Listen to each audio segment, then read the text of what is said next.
Très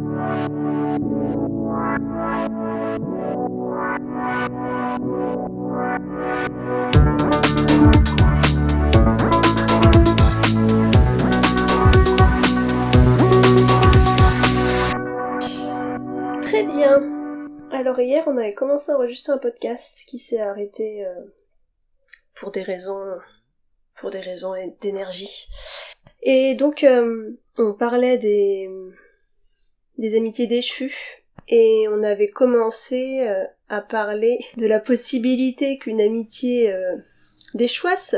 Non, Ouais. C'est quoi, comment on dit?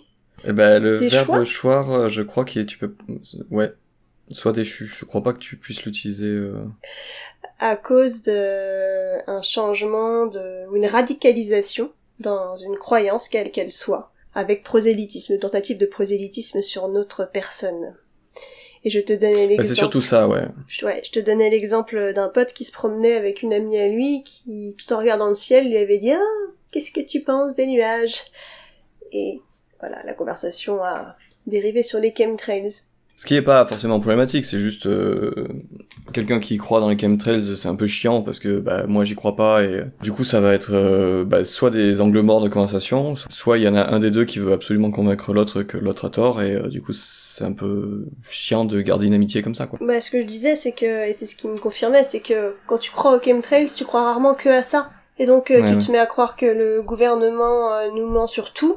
Donc, peut-être aussi les livres d'histoire, et donc peut-être aussi les livres de géographie, et la science, et tu finis vite par t'isoler parce que les conversations deviennent très vite problématiques, parce que t'essayes de sauver les autres et de les amener dans ta vérité. Sincèrement, en fait, je pense, parce que tu te dis, j'ai découvert un truc, faut absolument que mes potes, ils sortent de Babylone, quoi. Et c'est là où le bas blesse. Babylone blesse. Où le Babylone blesse, le Babylone Zoo. Ouais. Donc ouais, en effet, c'est tout à fait ça. Mais c'est aussi vrai dans l'autre sens, c'est-à-dire que nous on est persuadés aussi d'avoir raison et on va essayer de convaincre ces gens-là qu'ils ont tort et donc du coup par là on va rendre problématique l'amitié aussi dans l'autre sens quoi. Si mettons que eux ils soient pas prosélytes, nous on risque d'être prosélytes de la parole inverse. En toute bonne foi également. Oui, et ça me fait penser donc au cours que j'avais eu quand j'ai fait un diplôme universitaire en emprise sectaire, où on apprenait justement quelle conduite tenir avec ses amis ou sa famille quand ils vont dans une croyance et qui glissent, on les voit glisser. Et la phrase de mes profs, c'était on ne peut pas convaincre un convaincu. Donc déjà, ça sert à rien de contre-argumenter, et c'est des conversations très longues, mais en fait c'est des concours de rhétorique, ça n'a pas d'efficacité. Et ce qui a été prouvé, pas en termes laboratoires, mais ce qui a été prouvé par leur expérience, qui fonctionnait, c'était de maintenir l'amour ou l'amitié à travers ce que vous aviez construit avec la personne avant la glissade. Donc, plutôt se désintéresser gentiment, voilà, on l'écoute parler, mais pas non plus tout l'après-midi, et puis pouvoir réussir à lui dire, ok, tu sais, moi c'est pas exactement les choses dans lesquelles je crois, ou, enfin voilà, sans être condescendant, trouver une formule qui ressemble à l'amitié qu'on partage avec la personne, pour changer de sujet, et dire, viens, on va plutôt faire un Monopoly ou faire ces trucs que l'on fait habituellement. On en parlera plus tard. Et... déjà, si c'est une personne avec qui habituellement tu fais du Monopoly, il faut peut-être changer d'amis, quoi. Ça, c'est vachement jugeant pour les gens qui font du Monopoly. Ouais, non plus j'aime bien le Monopoly. Mais moi, j'aime pas ça. Mais voilà, c'était un exemple. Ça pour dire que c'est pas évident parce que parfois c'est un ami, mais parfois c'est ton conjoint ou ta conjointe. Ça peut être, ou ta mère, ton père... avec tous les biais qu'offrent les différentes dynamiques de relations, quoi. Si c'est ta mère ou ton père, c'est eux qui ont raison, parce que quand même, c'est ta mère ou ton père. Si c'est ton petit frère ou ta petite sœur, de toute façon, tu les crois jamais. Enfin, voilà, donc c'est compliqué. Mais rompre l'amitié, dans ces cas-là, c'est aussi, possiblement, laisser tomber la personne, quoi. Ce qui est pas évident. Oui, après, ça peut être quelque chose à faire aussi, mine de rien, parce que si on s'épuise soi-même à essayer de conserver une relation qui est douloureuse pour soi, faut peut-être penser à arrêter aussi. Ouais, je veux dire, c'est bien de prendre sur soi, d'essayer de sauver les gens, mais c'est pas nécessaire non plus, quoi. Bah, c'est le juste milieu, et à quel point t'aimes la personne, mais c'est plus facile si vous faites ça en groupe que tout seul, quoi. Ne pas prendre ça à charge tout seul. C'est vrai que si c'était une personne qui avait que toi comme ami, c'est compliqué, parce que à la fois tu te dis je peux pas prendre ça en charge tout seul, en même temps tu sais qu'il y a personne d'autre, quoi, donc bon. Ouais, mais bon. Faut penser à sa santé mentale aussi, quoi. Ouais. Mentale et morale. Mais bon, en fait, on parle d'amitié déchue, et je pense que c'est une des raisons d'échoir une amitié, c'est, en fait, ça me coûte trop et ça m'apporte rien, quoi. Ouais, dans les raisons possibles. Sans parler de... Ouais. Dans les raisons possibles, il y a ça, en effet. Ça me coûte trop, enfin, il y a un déséquilibre d'investissement. Il y a une trahison, de type classique. Ouais. Qu'est-ce qu'il peut y avoir d'autre? Bon, après, alors, ouais, une déchéance comme ça, vraiment abrupte, oui, bah, un changement radical de la personne, autrement que ses côtés... ou de notre personne, d'ailleurs. Ou de notre personne, oui. Sans parler du coup de croyances ou de trucs comme ça, juste des changements qui font que, en fait, on n'est plus du tout en phase avec l'autre. Ah si, ça peut être aussi le conjoint ou la conjointe de l'autre qu'on ne supporte pas ou qui nous supporte pas. Ça peut être des motifs de rupture amicale. Alors bon, bah une de perdue, 10 de retrouvée. Hein. Mais pourquoi tu dis ça? 10 de retrouvée et S, c'est les... Une de perdue, c'est les copains qui reviennent, je crois. C'est ça la chanson de Renaud, un truc comme ça. Oui, mais le conjoint de l'autre, qu'est-ce que tu veux faire c'est genre... Non mais c'est ça que je veux dire, c'est que en gros quand tu es avec quelqu'un, tu peux potentiellement perdre des potes, et quand tu perds la personne, le conjoint, la conjointe, tu peux retrouver ces potes là. Après, est-ce que ça t'est... Non, c'est juste, il me semble que le proverbe, c'est ça qu'il veut dire en fait. On parlait de changement, mais en fait, quand on se met avec quelqu'un d'autre, on peut aussi... Enfin, il y a des plans de notre personnalité qui évoluent, c'est normal. Parfois, évoluer, il y a des gens qui vont jusqu'à changer, s'effacer, et sans parler de quelqu'un qui serait avec une grosse perverse narcissique qui aurait une emprise très forte. Juste, il y a des gens qui épousent complètement le mode de vie et de croyance de leur plus sain. Et si dans ce mode de vie, bah toi t'as une vie dissolue, parce que t'es une meuf ou un mec qui sort, qui boit, qui a des relations à gauche à droite, je sais pas quoi, je pense que tu peux te faire mettre sur le carreau, petit à petit. C'est-à-dire que lui, il devient une entité, ou elle devient une entité avec son duo, et c'est une entité jugeante de ta vie qui correspond pas à leurs aspirations. Tu vois ce que je veux dire, ou c'est flou? Oui, je vois complètement ce que tu veux dire, oui. Et pour ce qui est de se retrouver, déjà faudra qu'ils se séparent, et c'est pas dit, hein, parce que, je sais pas, toi tu pardonnerais de te faire jeter après t'être fait juger? Oui. Pendant 10 ans, par exemple, et finalement, bah maintenant que je suis triste, tu m'intéresses? Non, alors, de cette façon-là, non, mais c'est juste... si la personne vient en s'excusant, en disant pardon, j'ai été con, viens on va boire un coup, je veux dire oui, viens on va boire un coup. Voilà, c'est comme ça. Hein. Ah ouais. T'as été con pendant 10 ans ou t'étais con pendant 10 minutes, pareil. Bah non, parce que moi je pense qu'en 10 ans je change aussi, et qu'une rupture amicale, je trouve que ça peut faire aussi mal qu'une rupture amoureuse, voire plus. Et donc la sensation d'être jetée puis reprise quand la place est libre, je sais pas. Il y a déjà ça, donc ce qui pourrait être une part d'ego et de protection en même temps, une protection de soi. Et il y a aussi le fait que si tu reviens au bout de 10 ans, je sais pas si on va avoir des choses à se dire, quoi, parce qu'apparemment pendant 10 ans t'étais quelqu'un d'autre. Moi j'ai réussi à vivre 10 ans sans toi et à faire mon deuil en fait de notre amitié, donc je sais pas. Je suis pas sûre en fait. Non mais je suis d'accord, mais pour moi ça vaut le coup de tester, quoi. Parce que si ça se trouve, en fait, la personne était sous une influence néfaste potentiellement, tu vois. Ou même bénéfique dans l'absolu, mais... Enfin, je sais pas comment dire. Bref. Bah c'est sûr que la si on personne était était sous influence, et puis elle revient, elle redevient... Oui. Mais peut-être que le pote pilier de bar peut revenir, et que si toi t'es resté un pilier de bar, ça peut redevenir ton ami, tu vois. Enfin, je veux dire... Ouais. Comme ça, quoi. Dans ces cas-là, c'est peut-être... Non, mais c'est pas forcément... c'est pas pour le mieux, mais... Oui, non mais c'est sûr, mais je veux dire, là si on parle juste d'amitié sans le côté jugeant de ce pourquoi t'es ami, mettons que t'avais un pote qui était un pilier de bar qui allait avec une meuf qui était super, qui lui a apporté un mode de vie sain parce qu'elle a réussi à le faire changer, puis il se sépare et il retombe dans l'alcool, et du coup il veut retrouver son vieux pote pilier de bar, si t'es toujours un pilier de bar, ça peut redevenir ton pote. C'est pas une bonne chose, mais si c'est la base de votre amitié, la base elle peut rester, quoi. Tu crois qu'on peut être amis qu'autour d'une addiction? Que autour? Ouais, que autour Ah, d'une que addiction. genre... Non, non, je Juste, pense pas, se non. défoncer Non, ensemble, boire ensemble. Non, je pense pas. Je pense pas. Si c'est une personne avec qui tu ne peux que picoler, et genre, quand t'es sobre, en fait, tu t'ennuies, bah... c'est pas ton ami, Enfin, c'est ton ami bourré, quoi, à la rigueur. Donc, bon... Tu ne peux l'appeler ami que quand tu as plus de 1,5 g dans le sang, quoi. Et a priori, si c'est une amitié que à une certaine période, c'est pas un ami.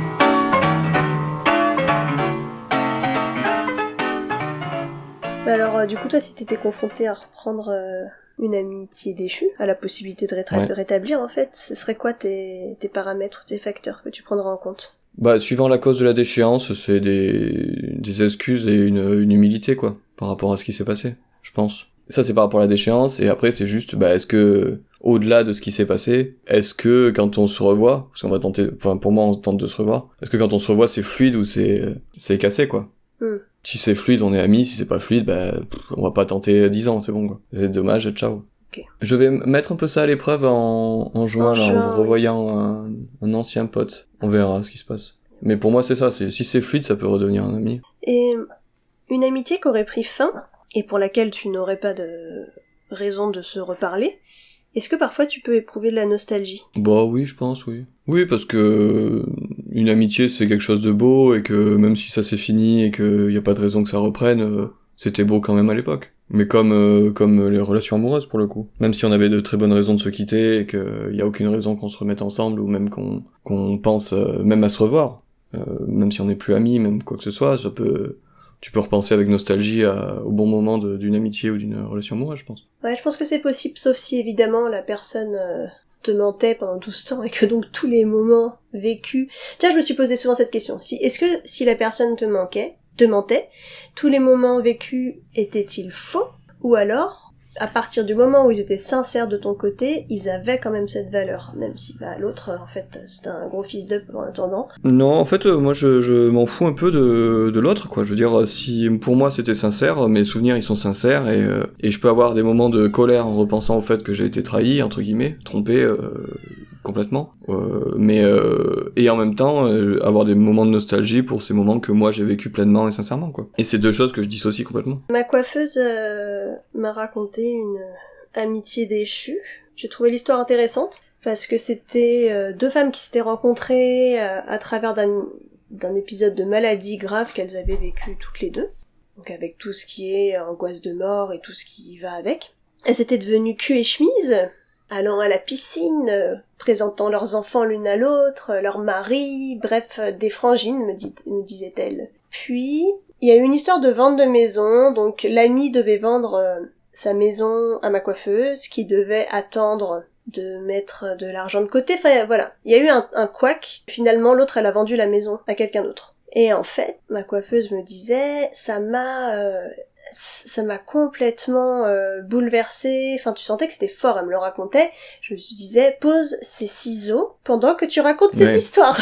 Je la voyais dans le miroir, et je lui ai dit, ah bon, alors du coup vous lui avez dit, elle me dit, bah bien sûr que non, c'était évident, je lui ai pas dit, je dis, ah bon, et alors, toujours dire les trucs qui sont évidents, ça c'est une règle que j'ai, il y a rien d'évident, arrêtez de penser que c'est évident. Alors qu'est-ce que vous avez fait en fait? Et elle me dit, bah, je lui ai pu parler du jour au lendemain, et je lui ai demandé, mais est-ce que vous pensez qu'elle a compris? Et en fait, elle m'a regardé comme si elle s'était jamais posé la question, et elle a dit que, bah, oui, enfin, bien sûr, mais je voyais qu'elle était pas trop sûre, et je lui disais non, mais parce que, finalement, pourquoi elle a vendu, j'ai pas compris, moi, pourquoi elle a vendu à quelqu'un d'autre. Elle me dit, mais je sais pas, mais c'est le principe. Enfin, tu vois, il y avait eu un truc qui, probablement, devait activer d'autres choses, parce que je comprends qu'on soit vexé, mais après 10 ans, 15 ans d'amitié, cul et chemise sur des choses aussi fortes que la vie, la mort, c'était curieux quoi. Et au final, elle me disait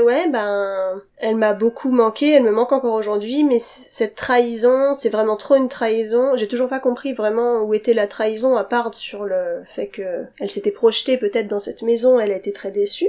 Mais je crois pas que je l'aurais vécu comme une trahison, j'aurais vécu ça comme j'en sais rien. Un coup dur, un coup du sort. Ouais, un truc où franchement c'est pas cool, mais une trahison, tu vois, trahison, je mets la barre plus haute qu'elle, je pense. Et au final, je lui ai demandé, mais alors, donc ça faisait, je sais pas, 5 ans, 10 ans, je sais même plus, peut-être moins. Et je lui ai demandé si si elle vous recontactait, parce qu'elle avait besoin d'aide. Et en fait, j'avais à peine fini ma phrase qu'elle m'a dit bien sûr, j'y vais, c'est évident. Et donc j'ai eu cette sensation, mais peut-être que je me trompe, qu'elle n'attend que ça, que l'autre revienne vers elle. Ouais, sans doute. Ouais. Sauf que, si t'as pas compris pourquoi quelqu'un te parle plus du jour au lendemain, ce qui m'est arrivé, et je peux te dire que c'est d'une violence, et moi je l'attends en retour. Je change de sujet, mais je suis comme ça, tu sais, moi c'est... ça va. Ça part dans tous les sens, quoi. Ouais, ça va dans tous les sens. Ça fuse, hein. Alors ça là, fuse. y en a Heureusement sous que la c'est moi qui caboche, fais le montage, mais peut-être c'est toi, on sait pas. On sait pas encore. Oh là, non.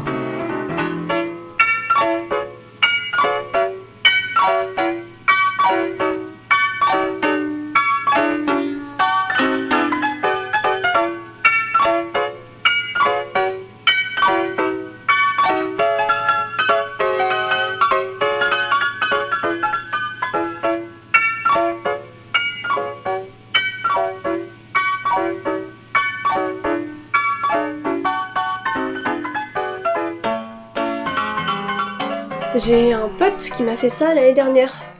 On était amis depuis quelques années, c'était un des meilleurs amis de mon ex. On était devenus très amis pendant que j'étais avec mon ex, et on était restés amis, on s'était un peu perdus de vue, mais de temps en temps on s'appelait, et on rigolait, c'était drôle, bref. Et on habitait chacun à un bout de la France. Et un jour, il m'a dit qu'il s'était décidé à faire de la danse. À peu près au même moment que moi, puisque j'ai commencé l'année dernière la danse contemporaine. C'était même avant que je commence. Je crois que j'ai décidé de m'inscrire suite à cette conversation que j'avais eue avec lui. Parce que j'avais un peu ce projet en tête, mais ça l'a concrétisé. Et il a commencé à projeter de venir un week-end par mois, donc à se taper 6 heures de route, pour danser avec moi et qu'on compose. On s'était mis un projet, tu vois, un projet de chorégraphie, je sais pas quoi. Lui, il avait des changements dans sa vie, au niveau personnel, il s'est beaucoup ouvert là-dessus, on se rejoignait sur des styles d'histoire à ce moment-là. Et puis, donc vraiment trop super, aucune ambiguïté, avec un projet, enfin vraiment moi trop contente. Et puis, alors lui, il était dans des discours style t'es ma sœur... Donc moi c'est pas des choses que je prends à la légère, ce genre de... C'était pas genre frérot, tu vois, c'était... Il me considérait comme sa sœur, en plus dans son histoire, c'était pas rien de me dire ça. Donc si tu veux, je l'ai vraiment investi, je l'ai pris comme tel, tu vois, avec sincérité. Et un jour, mais vraiment du jour au lendemain, je lui ai écrit comme d'habitude, et il est distant. Bon, moi la première fois, quand t'es distant, je me dis, ok, t'es occupé. Ça, je peux mettre longtemps, quand y a pas eu d'embrouille, à me dire, à me mettre en mode parano, quoi. Justement parce que j'ai tendance à être trop parano, j'évalue tout d'abord toutes les possibilités qui fait qu'on peut être un peu plus distant. Et il y a plein de raisons, surtout par écrit. Et puis ça dure 2-3 jours, et je crois que je finis par insister un peu plus, à lui dire est-ce que j'ai raté un épisode, ou pourquoi en fait t'es si occupé, parce que son excuse c'était qu'il était très occupé pour le boulot et qu'il reviendrait vers moi, mais il pouvait pas me dire si c'était de genre dans un mois ou genre ah bon dis donc t'es vraiment très occupé en effet. Et puis jusqu'à ne plus me parler et à me lâcher un truc du style j'ai besoin de réfléchir de mon côté et je reviendrai vers toi quand je l'aurai décidé en temps voulu. C'est donc en plus un truc très désagréable et directif et punitif. Enfin bref, tous les ifs désagréables, coercitifs. Bon, et j'ai pas compris. C'était hyper violent. Vraiment, je me disais, mais quoi? Enfin, tu vois, du coup, j'ai relu tous nos messages, j'ai refait toute l'histoire, je me suis demandé tout un tas de trucs, je me suis dit, putain, je suis encore passée à côté d'un truc, parce que ça peut m'arriver socialement d'être un peu à côté de la plaque, et là, je me suis dit, ah d'accord, donc là, ça a fait ce truc. Visiblement, t'as fait un truc évident. Pour moi, son comportement, c'était réfléchis, tu vas trouver toute seule, tu vois. Et impossible de trouver. Ce qui fait que j'en ai parlé à mon ex, qui voulait pas entendre parler de cette histoire parce que ça le saoulait, mes histoires d'embrouille, machin. Donc je raconte ça, il me dit, ah quoi, mais j'en sais rien. Et puis, il finit par faire son enquête, et un jour, il m'appelle, et il me dit, bon je sais pourquoi il te parle plus. Et je pense que tu le sais aussi. Horrible. Mais non, putain, je ne sais pas. Et donc lui, il me dit... Il me dit une raison. Est-ce que t'as montré toutes vos conversations où il te parlait de sa vie privée à son ex-femme? Je me dis, ça va pas. Sur le coup, je me dis, quoi? À son ex-femme qui habite donc, je sais pas, à l'autre bout de la France elle aussi, avec qui je n'ai aucun échange, qui n'est pas mon amie. Vraiment, j'espère qu'il y a une vraie chute, parce que pour l'instant, on est accroché, hein. J'ai envie de savoir, là. C'est quoi, c'est ironique? Non, c'est pas ironique. Si j'étais pas en face.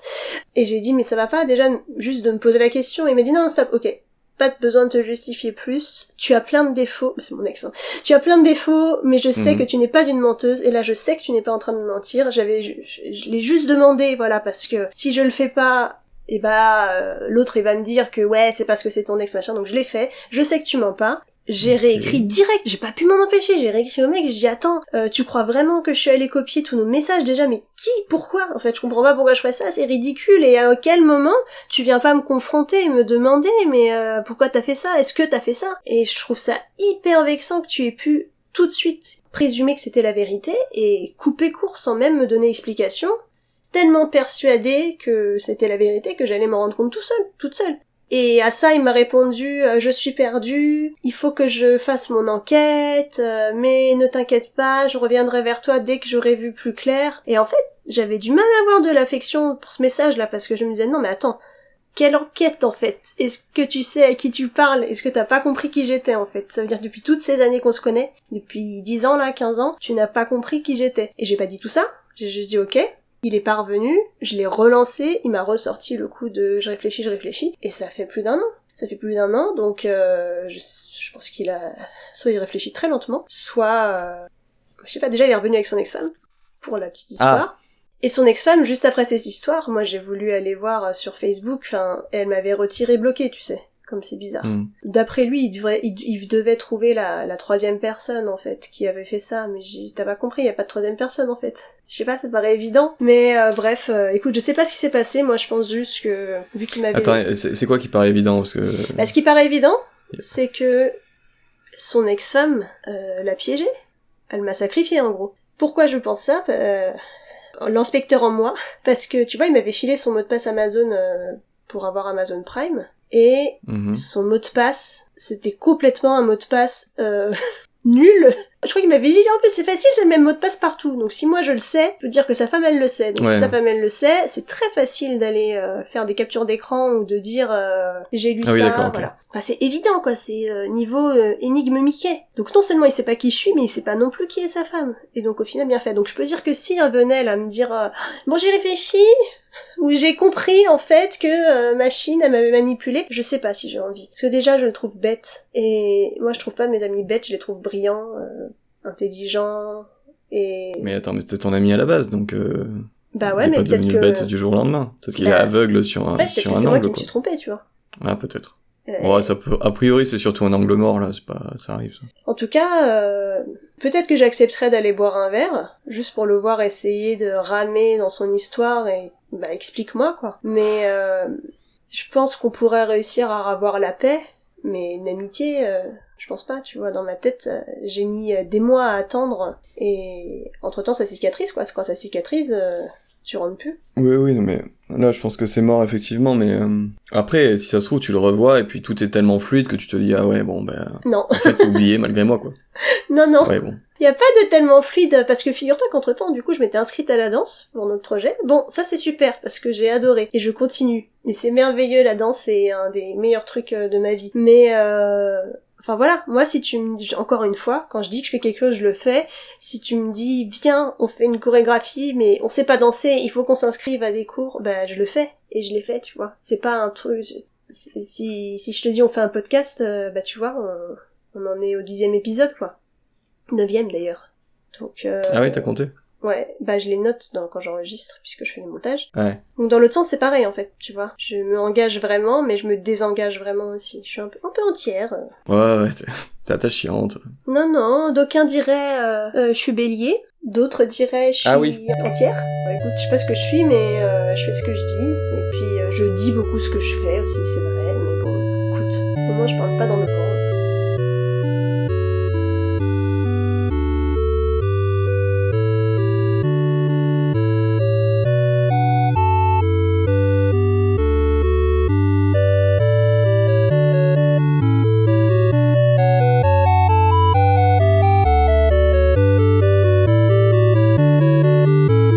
intéressant parce que c'était une vraie histoire d'amitié déchue de ta coiffeuse déjà. Ouais. Mais ce genre d'embrouille, tu sais, en fait, c'est des questions mi-pognon. Et le pognon, c'est très problématique quand même dans les histoires. Ah ouais, pognon Et et cul. que ce soit amical ou... Hein? Oui, j'ai dit cul. Question- J'ai dit le qu'est-ce que pognon et le cul, c'est des... Ouais, le pognon, le cul. Et le pouvoir. Et oui, bah, le Mais pognon plus cul égale c'est pouvoir, ça. hein. C'est des gros soucis potentiels dans les relations amicales et dans les relations familiales aussi. Moi, j'ai plutôt une histoire comme ça, mais d'un point de vue familial, qui du coup a pas fait une Pas cul, rupture j'espère. absolue parce que... Non. A pas fait une rupture absolue parce que c'était père et fils, quoi. Mais si ça avait été des amis, je pense ça aurait fait une rupture finie, quoi. L'argent, Genre ciao, on se parle plus et voilà, quoi. Voilà, l'argent Alors dans que c'est le un truc planning, débile, mais c'est pas tellement l'argent, ça tourne autour de l'argent, mais en fait c'est plutôt ce que tu disais, c'est une des deux personnes qui se projette dans un truc et l'autre qui voit pas cette projection là et qui du coup fait quelque chose qui lui paraît légitime à elle d'un point de vue et l'autre qui trouve ça complètement Une trahison qui trouve que c'est une trahison de son point de vue. Une trahison fantasmée, enfin une trahison du futur. Je sais pas comment dire, mais sur quelque chose qui n'existait pas. Qui est pas acté, ouais. Bah, C'est une projection. Mais ça, c'est, tu vois, Ouais, complètement. ça arrive quand on se connaît pas bien. Parce qu'au final, moi j'ai des potes, là, les beaux parleurs, on en a plein, que j'adore, hein. Mais y a certains, quand ils me disent des choses, des projets qu'ils veulent faire avec moi, je dis ouais, super. Mais je me projette pas, hein, tant qu'il y a pas les billets achetés ou je sais pas quoi, parce que je me... Fool me once, je sais plus quoi, fool me twice, je sais plus quoi, tu vois. Et on peut tromper Ouais, d'accord. 1000 personnes. Ouais, c'est plus ça, ouais. Voilà. J'ai même des gens de ma famille avec qui ont voulu faire parfois des gens de ma famille avec qui j'ai plutôt des relations amicales, mais ce sera l'objet d'un autre podcast, mais avec qui j'ai commencé à faire des projets, à me projeter dans des projets à leur initiative. Carrière, j'aimerais trop faire ça avec toi, parce que les gens probablement savent que du coup je fais des trucs. Alors moi, bah évidemment, ok, cool, et on y va. Et puis pendant 2 semaines on en parle, je suis à fond, tu me fais monter la mayonnaise, et puis plus rien. Une fois. La deuxième fois je dis ok, mais faut pas que ça fasse comme avec l'autre projet, parce que tu te rappelles, après moi je suis un peu déçue, non t'inquiète, attends, je suis hyper sérieux, ah d'accord, ok. Et puis en fait ça refait ça, et ben il y aura pas de troisième fois, hein. C'est-à-dire que je vais pas faire la meuf non merci les projets avec toi, parce que je sais que la personne sur le moment elle est sincère, elle y croit, tu vois. C'est juste que les gens ils adorent dire des trucs qu'ils font pas. Mais je vais pas m'investir pareil, parce que je sais qu'on n'a pas... Parce que maintenant je connais la personne. Moi c'est un truc que j'ai arrêté de faire avec mes relations en général, c'est que quand il y a un projet comme ça, je suis en mode oui je suis chaud, mais je serai là au moment où ça se lance, je suis là quoi. Mais par contre, je vais pas faire le moteur avant. En fait, j'ai trop fait le moteur pour trop de projets de trop de gens, des potes, hein, qui au final n'ont pas embrayé eux, tu vois, genre, tu sais, j'essaie de donner, je me dis putain, il y a pas d'impulsion de départ, alors que ça a l'air cool, vas-y, je vais donner l'impulsion de départ et je vais essayer d'envoyer un peu. Et à un moment, faut prendre le relais, mon vieux, c'est ton projet. Hein. Bah, c'est notre projet dans ces cas-là. Mais non, c'est son projet. Ah bah oui, moi je te parle. Là, c'était un projet à 2, tu vois. Elle voulait, ou il voulait faire un truc avec moi. Donc ça devenait notre projet. Oui, non, mais c'est censé devenir notre projet.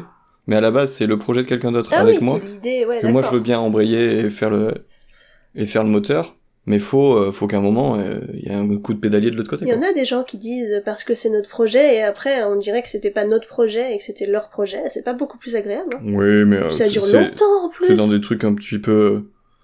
Oui, mais c'est seulement dans des sphères très intimes. Ça arrive pas au niveau d'un groupe, tu vois, ou d'une nation, par exemple. C'est pas. Bah, d'une nation, t'es fou. Attends. Non, mais ce serait dingo. Plusieurs fois 5 ans, quoi. Ce serait hyper lourd. Hyper lourd. Normalement, c'est 2 fois 5 ans max, hein, pour l'instant. Ouais, pour l'instant. Voilà. Imagine une dystopie où il y aurait un président, par exemple, qui dit... Oh, il est en train. Qui dirait, oui, je vais faire ça, et après qu'il le ferait pas. Ce serait horrible. On serait pris vraiment pour des abrutis. J'aimerais pas du tout ça. Et en fait, il y a plein de trucs qu'il aurait dit qu'il ferait, mais seulement des trucs nuls. Ah oui, ouais. Et il dirait, bah vous voyez? Alors, j'avais pas dit que je le ferais, ça. Vous voyez bien que je fais ce que je dis. Alors, bah ça, ce serait une amitié déchue. Si j'étais amie avec cette personne, j'irais président ou pas, mon pote. Ah ouais, mais ça peut être une raison de déchéance aussi, peut-être à quelqu'un qui accède à une fonction où tu te dis... Oh oui. En fait, non, c'est pas bien, quoi. Genre, un pote qui devient le président de Total et qui change rien. Tu fais, non. Ou un pote qui devient ton chef pour une raison X, et qui se met à se conduire différemment, ça peut être une raison de rupture d'amitié, je pense. Et c'est dur parce que ça reste ton chef si tu te casses pas. Ouais. Sauf que tout est personnel. Bah oui, et en fait ça dépend, y a les relations dans la boîte qui peuvent être désagréables, mais si en plus ça change les relations amicales derrière... En fait y a tout qui est chiant. Ouais. Si ça change pas du tout les relations amicales derrière, alors que le mec est imblairable dans la boîte, tu te dis mais... C'est-à-dire, mais comment tu peux être deux personnes à ce point-là, quoi? Et si c'est deux personnes à ce point-là, et que tu peux pas être ami avec les deux, est-ce que t'es vraiment ami avec cette personne, et pas juste avec une de ces deux faces? Et donc... pas vraiment amis, quoi. Parce que l'amitié, c'est soit pleine et entière, soit... Et si on reparle d'Harry Potter? Ouais, grave. Ouais, les trois, là. Quand Harry, il devenait imbuvable tête à claque, moi, j'avais plus envie, parce que j'avais l'impression d'être dans l'amitié, là, j'avais plus envie d'être son ami, hein. Personne, d'ailleurs, je pense. Et aussi, la dynamique d'amis à trois, là, c'est compliqué, en fait, de plus parler à l'un si l'autre lui parle toujours si vous étiez un trio. T'as compris ce que je voulais dire? Genre, imagine Ron... Ouais, bien sûr.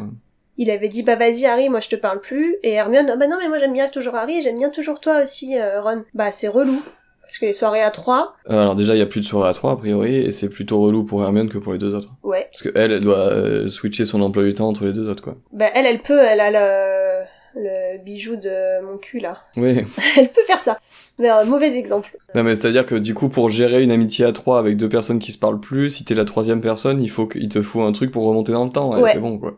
Ouais, le don Je pense que tu peux aussi le gérer ça, à un moment, fais des efforts, quoi. Ouais, mais comment? Espèce de dingo. Non, bah, tu fais l'un puis l'autre, à un moment, non, je suis désolé, là, je vois Harry, ouais, quoi, tu vois encore Harry? Oui, je vois encore Harry, tu m'emmerdes, voilà, je te vois aussi toi, je vous aime tous les deux, soit tu prends ton parti, soit tu arrêtes de me parler, mais c'est pas moi qui vais prendre le... Et alors, t'as déjà été ami avec un couple qui s'est séparé? Ami avec un couple qui s'est séparé, et il y en a un des deux qui a fait une grosse crasse à l'autre? Moins. Ouais, parce que ça, là où c'est compliqué, c'est qu'il peut y avoir des conflits de loyauté avec l'ami trahi, qui n'accepte pas ta neutralité, en fait. Qui prend ta neutralité comme une prise de parti. Bah, ça peut faire une déchéance d'amitié, tu vois. Ouais, mais parce que c'est toi qui trahis l'autre, quoi, entre guillemets, hein. C'est compréhensible de le ressentir comme ça. C'est ça qui est difficile aussi. Moi, dans l'histoire que je t'ai racontée avec ma meilleure amie et mon ex, on avait donc, puisqu'on se connaissait depuis qu'on avait 3 ans, on avait énormément d'amis en commun, et je leur ai tous dit, je ne vous demande aucune prise de parti, et je comprendrai que vous continuiez à l'avoir, enfin voilà, c'est pas j'ai pas envie en plus de me charger avec ce genre de réflexion, donc vous faites ce que vous voulez. Bon, l'histoire a fait qu'ils ont tous pris mon parti, sans que je le demande, et bon, ça s'est fait comme ça, mais tu vois, je voulais surtout pas, je voyais le truc arriver, je me disais, ah non, c'est pas possible, quand t'es trop ami depuis très longtemps avec quelqu'un, en fait, toute ta vie est liée à l'autre, y a pas une activité ou un truc que tu fais qui est pas lié à son nom. Ça me regardait pas s'il la jugeait ou pas. Et l'histoire prouve maintenant qu'on a plus de 30 ans que personne n'est exempt de faire de la merde à un moment et qu'on n'a pas envie en plus d'être jugé par les 3/4 de tes amis qui n'ont pas forcément toutes les histoires, qui étaient pas là. Donc je suis contente d'avoir pris cette position à cette époque et de pas avoir dit aux gens bah je vous préviens c'est soit elle soit moi quoi. Mais moi ça a été pareil, moment de la grande trahison avec un G, un T majuscule, la totale. On avait c'était tous le même groupe d'amis, quoi, globalement. Et c'était en mode, y a pas de souci, ça n'impacte pas votre amitié avec les gens, quoi. Ça peut impacter votre opinion d'eux si vous voulez, mais ça me regarde pas. Mais moi, je vous demande pas du tout de choisir votre camp ou que ce soit, y a pas de camp, quoi. Moi, je suis triste et j'ai besoin de soutien, eux, ils sont heureux et ils ont envie de vivre leur vie, avec leurs potes, et puis voilà, y a pas de souci, c'est normal.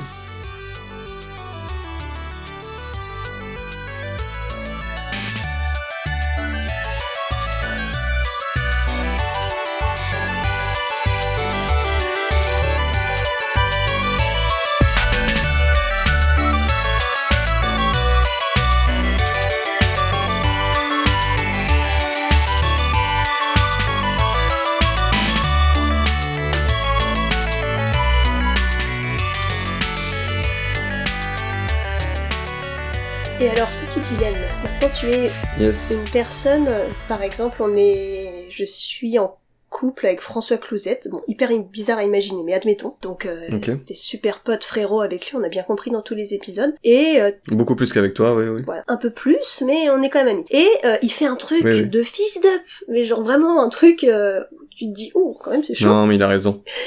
Et je te demande de prendre parti. Ok.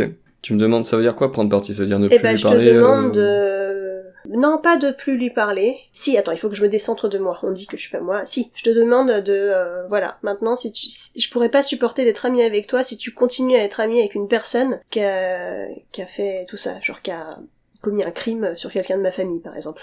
Ouais, non mais je vais le... Alors, un crime... Ouais, putain, ouais, je te parle pas d'un truc de tromperie où c'est compliqué. Non, mais je pense que je peux pas. Je pense qu'en fait, soit mon opinion de François Clouzet a tellement baissé que de fait, naturellement, j'allais faire ça, quoi. Ok. Genre, je me sens trahi aussi dans ce que j'attendais de lui, voilà. Soit, si c'est pas le cas, je suis désolé, mais je peux pas arrêter de lui parler sur demande juste parce que toi tu me le demandes. Je vais continuer à lui parler, je vais confronter le fait qu'il a fait de la merde, que j'espère qu'il s'en veut, et que voilà, mais je vais pas lui dire... je vais pas arrêter de lui parler du jour au lendemain pour un truc qu'il t'a fait à toi, s'il me l'a pas fait à moi... Et c'est pas parce que je continue à lui parler que j'approuve ce qu'il a fait. Et justement, en continuant à lui parler, je vais plutôt essayer d'aller comprendre et d'aller chercher les raisons. Mais je peux pas faire ce que tu me demandes, non. Ok. Là, on parle de crime, je sais pas, tu vois, le mec, il a, je vais pas dire des trucs trop trigger pour les gens qui écoutent, mais le mec, admettons, a fait quelque chose de répréhensible par la loi pénale sur un membre de sa famille. Si toi tu me demandais, tu peux pas continuer à parler à ce mec-là. Enfin, si t'es le genre de personne qui est amie avec ce genre de type, je pense que je serais pris dans un dilemme. Faudrait peut-être le temps de faire le deuil de mon amitié avec cette personne, parce que c'est ce qu'on découvre sur les gens horribles. Tu découvres que les gens sont des serial killers ou des VIOLEUR. Du jour au lendemain, ton regard sur eux, tu découvres... Oui, mais c'est ce que je te dis, c'est genre, c'est mon opinion de la personne qui va changer brutalement, qui pourrait faire que je vais plus lui parler, mais pas le fait que, en tant que victime ou proche de la victime, tu me dises ne lui parle plus. Pas par solidarité, non. Ok. Normalement, t'as pas besoin de me le demander, c'est déjà fait, tu vois. Puis j'aime pas qu'on me demande des trucs comme ça. Je veux dire, soit c'est évident et c'est fait, soit c'est non, quoi. Alors franchement, François, je sais que tu nous écoutes pas, mais si tu nous écoutais, sache qu'on parle beaucoup de toi. Et qu'on t'imagine des histoires. Peut-être qu'il écoute, j'en sais rien. Tu crois qu'il pourrait écouter et ne pas du tout en parler? Ce serait drôle. Ouais, complètement, ouais, c'est le genre de... oui. Je pense qu'on est le genre de type à faire ça. Ouais. Ok. Je pense qu'on a un peu fait le tour de ce que, en tout cas, moi, j'arrive à concevoir là, comme ça, au débeauté. Alors, on va passer aux recommandations culturelles. Est-ce que tu as une recommandation culturelle? Salammbô de Flaubert, qui, pour moi, est le plus beau roman de langue française. Ah, ouais. Carrément. Le plus beau roman, ok. Ouais, donc Flaubert, du coup, Gustave Flaubert, auteur du fin 19e siècle, contemporain des Zola et Balzac, quoi. Post-Balzac, quand même. Et qui a une obsession pour la phrase juste, au point que... Enfin, c'est très connu. Ces manuscrits sont des recueils de ratures dans tous les sens. Il allait dans une pièce spéciale de chez lui qui s'appelait le gueuloir pour gueuler ses phrases et essayer d'avoir la phrase qui sonne le plus parfaitement possible. Ce qui est assez rigolo parce que des fois il y a des phrases qui sonnent quand même mal parce que ça a vieilli, quoi. Gugus. Bah oui. Non mais du coup c'est drôle cette obsession de la perfection alors qu'en fait elle n'est pas durable dans le temps, donc enfin parce que la langue change, quoi, tout simplement. Mais bref. Mais Salammbô, du coup, c'est l'histoire de Carthage, qui donc est une ville, qui a eu recours à des mercenaires dans ses guerres puniques contre Rome, donc, et sauf qu'elle a pas les moyens, à la fin de la guerre, une fois que la guerre a été remportée, de les payer. Du coup, ils sont accueillis dans Carthage, mais on leur annonce qu'il va y avoir un gros délai sur le paiement, et du coup, ils sont pas contents, ils foutent la merde, et après avoir foutu la merde, ils se révoltent, et c'est en gros une guerre d'attrition, quoi, où ils essayent de foutre la merde autour de Carthage, et Carthage va recruter Hamilcar, qui était leur général, le général des mercenaires, pour se battre contre eux. Hamilcar est connu dans l'histoire de Carthage parce que c'est le père d'Hannibal, celui qui a trimballé ses éléphants jusqu'à Rome, là. Et dans l'histoire, Hannibal est tout petit, et dans l'histoire, c'est aussi le père de Salammbô, et qui donc est une femme magnifique, voilà, dont tombe amoureux le chef des mercenaires. Et c'est pas réciproque. Et c'est très très beau, comme roman, comme écriture, voilà. Ok. Est-ce que tu sais si ce livre est tombé dans le domaine public? Ouais, bien sûr, ouais. D'accord. Bien sûr, c'est un domaine public, c'est un auteur du 19e, il est mort, je sais pas quand est mort Flaubert, mais il y a beaucoup plus de 70 ans, quoi. Ok. Alors moi, ma recommandation culturelle, c'est une chaîne TikTok, et en recherchant ce que c'était que cette chaîne TikTok, j'ai vu que c'était en fait un site, et même un concept, donc je vais pas parler de tout le concept parce que je l'ai pas bien étudié, moi c'est juste vraiment la chaîne TikTok qui est Urbania, Urbania, que j'ai découvert à travers les chroniques de Francis Recap, qui est une personne qui fait un personnage avec une diction particulière et un peu agaçante, et un peu amusante pour moi. Par exemple, dans cette dernière vidéo, il parle des armes à l'état... Létalité réduite. Ouais, à l'étalité réduite. C'est le genre d'oxymore, je dirais du néolibéralisme, mais c'est peut-être plus ancien que ça, quoi. D'oxymore qui rendent fou. Donc c'est évidemment très très engagé et très partial, hein. Mais je trouve qu'il explique bien que en quelques secondes qu'offrent les chaînes TikTok, donc une minute, quoi, il fait passer des idées que je soutiens pour l'instant. Tout ce qu'il a dit, je suis d'accord. Je sais que TikTok c'est très très critiqué par l'intelligentsia, et que les gens autour de moi qui critiquent TikTok m'envoient des vidéos sur Instagram des semaines, voire des mois après, que j'avais vu sur TikTok. J'avais vu ce même qui m'avait fait rire, que les gens qui avaient un PhD donc un doctorat en maturité préféraient Instagram, mais pour t'envoyer les mêmes trucs, mais quelques mois après. Sur TikTok, il y a des choses très intéressantes, et Urbania en fait partie. Je recommande cette chaîne. Fort bien. Ok, est-ce que t'as une chanson que tu voudrais proposer? Sleep Now in the Fire de Rage Against the Machine. Ok, pourquoi? Qu'est-ce que t'aimes bien? C'est, je sais pas, c'est ma chanson préférée de Rage. Je trouve qu'elle a une énergie particulièrement cool. Et voilà. J'aimais bien le clip aussi, qui en gros est le clip qui a été fait au moment de Occupy Wall Street, si je dis pas de conneries. Donc avec eux qui jouent sur Wall Street et qui se font embarquer par les flics à la fin. C'est cool. Ok. Et je sais même pas ce que raconte la chanson. Ah, j'irai voir. Mais bon, c'est Rage, donc c'est sans doute je suis de gauche, l'argent c'est mal, nique la propriété. Ok, j'irai voir. Parce que moi, je fais partie des gens qui font attention aux paroles, on en avait déjà parlé. D'ailleurs, j'en profite pour dire que maintenant, si l'info n'est pas passée, j'ai fait une playlist qui porte le même nom que le podcast, qui est trouvable donc dans la tête à la main, sur Spotify ainsi que sur YouTube, avec les chansons qu'on recommande. Voilà. Comme on n'a pas les droits dessus, on peut quand même les proposer si les auditeurs ont envie d'écouter les recommandations musicales que l'on peut faire, ou que les invités peuvent faire. Moi, je voudrais recommander une chanson qui s'appelle It's Only, et c'est d'un groupe qui s'appelle Odessa. Je pense que ça se dit Odessa, mais un SZ, alors je suis un peu embêtée. O-D-E-S-Z-A. Parce que c'est une chanson qui me calme, que je trouve très planante, très... T'as l'impression que tu vas sur Namek, tu vois. Et il y a pas longtemps, on m'a demandé « Mais quelle chanson tu voudrais écouter si on te faisait une anesthésie générale ?» Une anesthésie générale. Et c'est la première chanson qui m'est venue.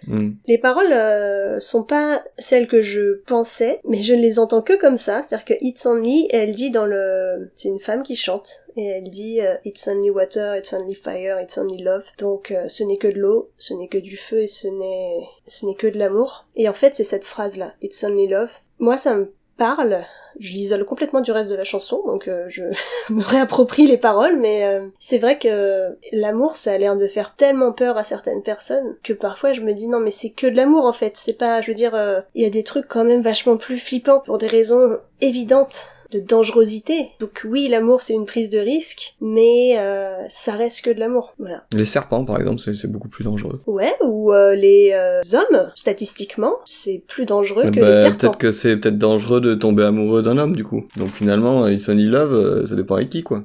Ouais. Dans ces cas-là, ça complexifie le truc, mais c'est vrai. Et les armes à feu, c'est plus dangereux que l'amour. Les armes à feu, ça tue pas, c'est les gens qui les tiennent qui tuent. Ouais, alors, ouais. Les crimes passionnels, quoi. Tu vois, j'étais amoureux, c'est normal. Bon, bref. Bon, allez, c'est pardonné. Bon, pour moi, c'est tout. Est-ce que c'est tout pour toi? C'est tout pour moi.